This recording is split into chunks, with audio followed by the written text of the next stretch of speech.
येषु च सर्वेषु यथा भागमवस्थिताः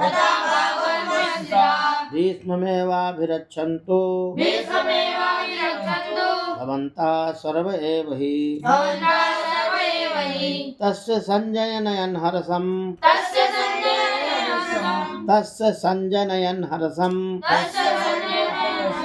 कुरु वृद्धा पितामहा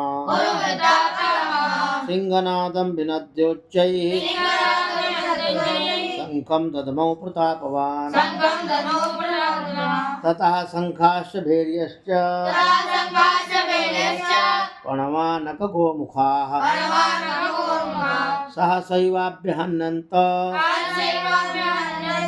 सशब्दस्तु मूलोऽभवत् ततः श्वेतैर्हयैर्युक्ते महती स्यन्दने स्थितौ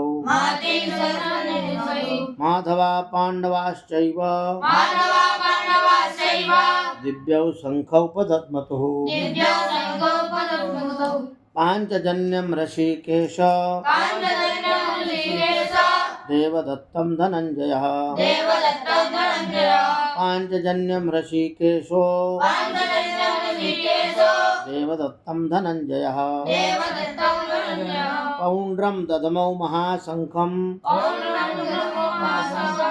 भीमकर्मा वृकोदरः अनन्तविजयं राजा कुन्तीपुत्रो युधिष्ठिरः